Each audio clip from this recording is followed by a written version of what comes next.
नमस्कार। जिस प्रकार आल्हा का विवाह हुआ, लगभग वैसे ही मलखान और सुलखान के विवाह संपन्न हुए। मामा माहिल दुष्टता करता रहा, वधू पक्ष को भड़काता रहा, किंतु वनाफरों की तलवार की धार के सम्मुख उसकी हर चाल व्यर्थ हुई। मलखान का विवाह पथरीगढ़ के राजा गजराज की बेटी गजमती से, तो सुलखान का विवाह कुमायूं के राजा रतन सिंह की पुत्री रत्नावली से संपन्न हुआ। पथरीगढ़ में भी राजकुमारी गजमती ने वैसे ही सहयोग किया जैसे आल्हा के विवाह में नैनागढ़ की राजकुमारी सोनवा ने किया था। स्पष्ट ही है कि राजा लोग वनाफरों से संबंध नहीं रखना चाहते थे, किंतु राजकुमारियां थीं कि उनके पराक्रम और पुरुषार्थ के चलते उन पर मुग्ध।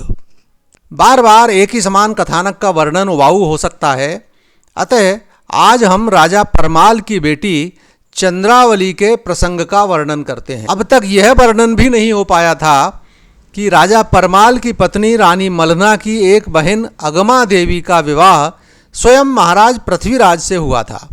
अर्थात राजा परमाल और महाराज पृथ्वीराज रिश्ते में साढ़ू थे। इतना ही नहीं तो चूंकि मलना की अन्य दो बहनें ही आल्हा, ऊदल, मलखान, सुलखान आदि की माताएं थीं, अतः पृथ्वीराज इन वीरों के भी सगे मौसा थे। आज के कथानक में आप इस रिश्ते की अहमियत को जानेंगे और महाराज पृथ्वीराज के वैशिष्ट्य को भी। हुआ कुछ यूँ कि महाराज परमाल की पुत्री चंद्रावली का विवाह बौरीगढ़ के राजकुमार इंद्रसेन से हुआ था, किंतु विवाह के 12 वर्ष बीत जाने के बाद भी वह एक बार भी अपने मायके नहीं आई थी। श्रावण के महीने में महोबा की सभी लड़कियों को अपने अपने ससुराल से अपने अपने पीहर आते देख रानी मलना की आंखों में आंसू आ गए। यह दृश्य देखकर ऊदल व्यग्र हो गए और पीछे पड़कर कारण जानकर ही रहे। उसके बाद उन्होंने महाराज परमाल के पास जाकर जिद की कि वे रत्नावली की चौथ कराने बौरीगढ़ जाएंगे। महाराज परमाल ने मना किया और कहा कि अकारण का झगड़ा होगा, मत जाओ। किंतु जब ऊदल ने ज़्यादा ही हठ किया तो उन्होंने कहा ठीक है चले जाओ, किंतु मार्ग में पहले महाराज पृथ्वीराज से सलाह लेकर जाना। ऊदल ने सहमति देकर और दान दहेज की सामग्री लेकर महोबा से प्रस्थान किया। जैसे ही मक्कार मामा माहिल को उसके प्रस्थान की जानकारी मिली, वह दौड़ा दौड़ा जा पहुंचा महाराज पृथ्वीराज के पास और बोला, महाराज गजब हो गया, इन वनाफरों की हिम्मत तो देखो, अब तो ये आपसे भी दो दो हाथ करने को उतारू हैं। अभी ऊदल आ रहा है बौरीगढ़ जाने के बहाने और पीछे से मलखान आएगा। इनकी योजना दिल्ली पर कब्जा करने की है। महाराज पृथ्वीराज अपने इस साले को अच्छी तरह जानते थे। उन्होंने माहिल को तगड़ी फटकार लगाई। शर्मिंदा माहिल अपना सा मुँह लेकर वापस हो गया। राजा परमाल के निर्देशानुसार ऊदल दिल्ली पहुँचे और महाराज पृथ्वीराज से मिलकर सब बात बताई। महाराज पृथ्वीराज और रानी अगमा ने भी उन्हें अपनी ओर से बौरीगढ़ में देने हेतु चीरा कलंगी और कीमती लहर पटोरे आदि दिए। ऊदल उनकी आज्ञा लेकर बौरीगढ़ जा पहुँचे। जब राजा वीरशाह को ज्ञात हुआ कि राजा परमाल ही नहीं तो महाराज पृथ्वीराज ने भी उनके लिए चौथ की भेंट भेजी है, तो वह अत्यंत प्रसन्नता से चंद्रावली को भेजने हेतु सहमत हो गए। लेकिन सब कुछ इतनी आसानी से हो जाए तो मामा माहिल का तो जीवन ही व्यर्थ है। उसने आकर वीर शाह को पट्टी पढ़ाई। अरे महाराज क्या गजब कर रहे हो, आल्हा ऊदल को तो महाराज परमाल ने महोबा से निष्कासित कर दिया है।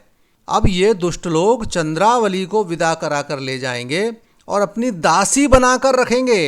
राजा परमाल और आपको भी नीचा दिखाने के लिए इन लोगों ने यह योजना बनाई है। राजा को भरोसा हो गया, और होता भी क्यों ना, आखिर राजा परमाल के साले जो ठहरे माहिल। राजा ने ऊदल की जान लेने के लिए भोजन में जहर मिलवा दिया।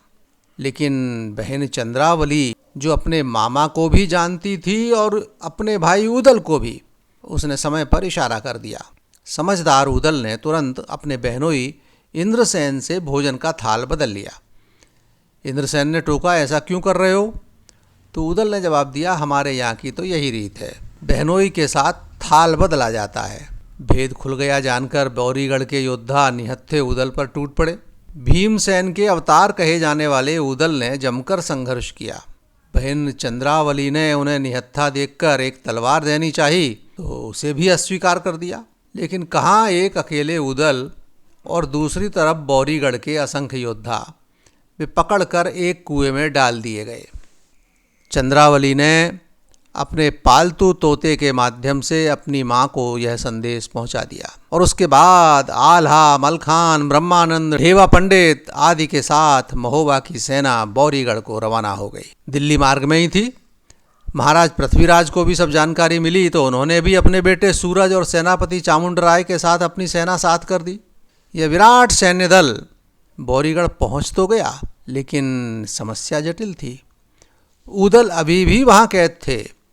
हमला किया गया तो उनकी जान पर खतरा हो सकता है। यह सोचकर आल्हा, ब्रह्मानंद, मलखान और ढेबा पंडित ने जोगियों का वेश बनाकर दुर्ग में प्रवेश किया। उनके मनोहर स्वरूप और सुमधुर गायन से प्रभावित होकर रानी ने महल में बुला लिया और महल में पहुँचे तो रत्नावली से तो भेंट होनी ही थी। रत्नावली ने उन्हें पहचान लिया और बता दिया कि उदल किस खंदक में डाले गए हैं। उसके बाद रातों रात सुरंग खोदकर उदल मुक्त करा लिए गए और फिर हुआ वह युद्ध जिसमें महोबा वाले तो जीत नहीं थे। और पराजित होने के बाद जब परमाल के बेटे ब्रह्मा खुद राजा वीर शाह के सामने आए तो वे सर पकड़कर बैठ गए। माहिल तेरो बुरो है जाए। और उसके बाद चंद्रावली हंसी खुशी विदा हुई। नमस्कार।